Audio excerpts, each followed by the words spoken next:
So, minor spoilers up ahead. This is my quick little review of the latest MCU movie, Captain Marvel.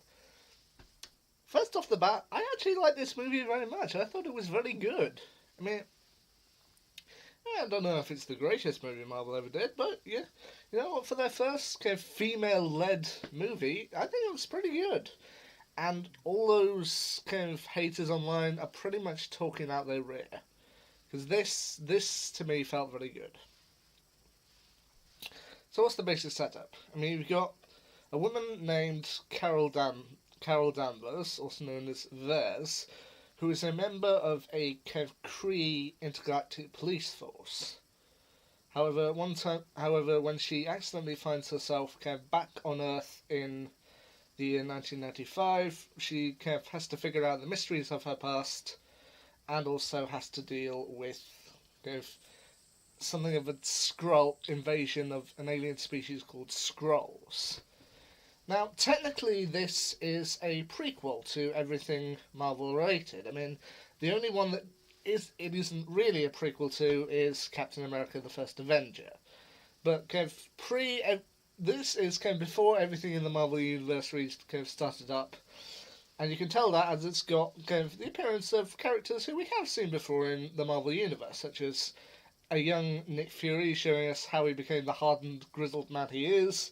You've got also the appearance of characters from Guardians of the Galaxy, Korath and Ronan the Accuser. And you've also got the reappearance of Phil Coulson, i.e. Clark Gregg.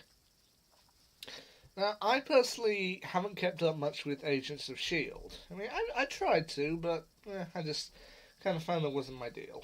But yeah, I might get into it later on, but yeah, I never really liked Agents of S.H.I.E.L.D. So, kind of after seeing his kind of death in the first Avengers movie, I feel it is kind of good to see Clark Gregg back on the big screen in a Marvel movie.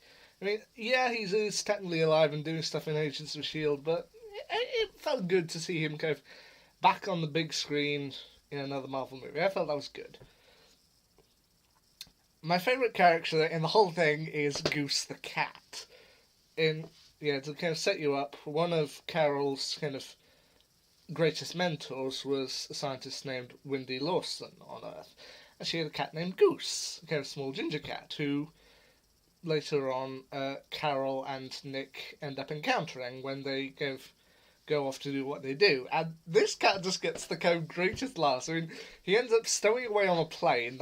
That's brilliant. And then kind of later on, when they're kind of being captured by the enemy, who are kind of cuffing them up, and they come up to Goose and kind of put a thing over him, and Samuel Jackson goes, "He's a cat, not Hannibal Lecter." That to me was hilarious. I remember hearing people laughing at that.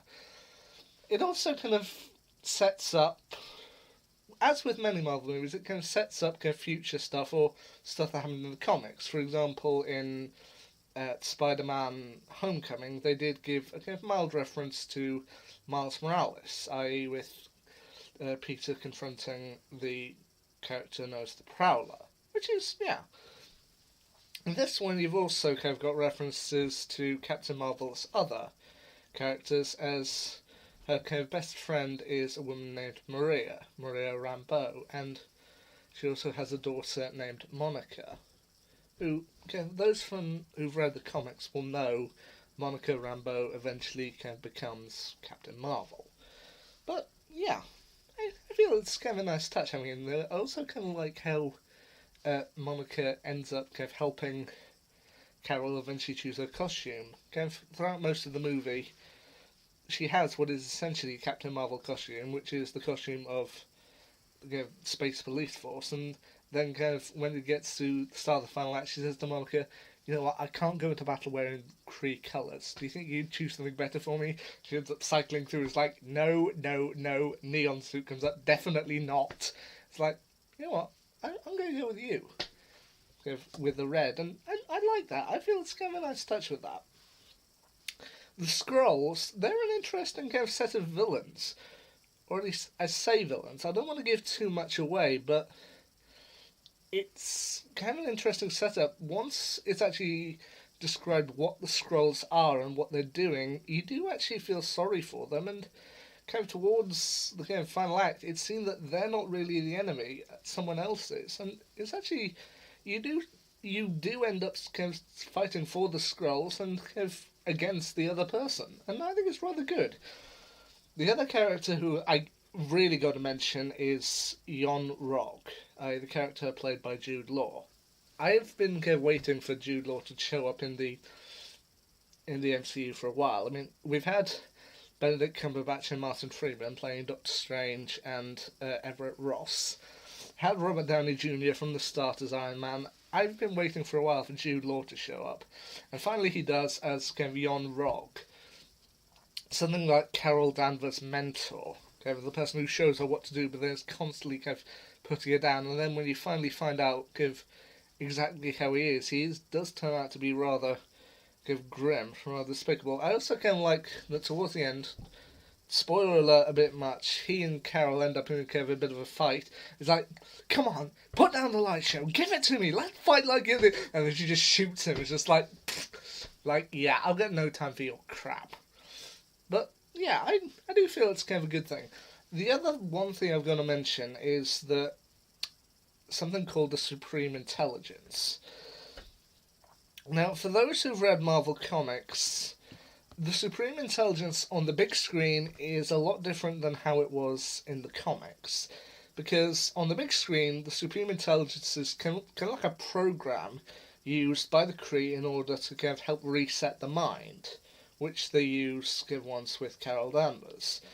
However, they didn't do what the comics did with the Supreme Intelligence, which is basically like a giant head inside of a jar. Think Face of Bow, but a little more floaty.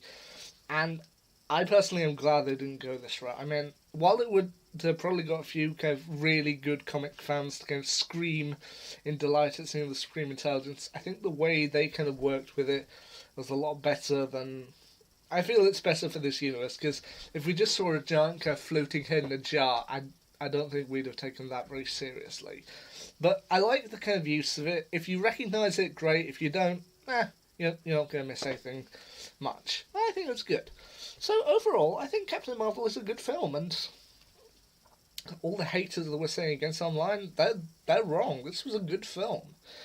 It's a good prequel to kind of everything seen in the Marvel Universe, or the MCU at least, and I feel it's good. It's good. Yeah, I think it's good. Brilliant. Is it the greatest Marvel MCU film? There are some that I still prefer more, but yeah, this was good. This was really, really good. If you haven't seen it, I urge you, give it a shot. It's pretty good. That's it. Anyway, see ya.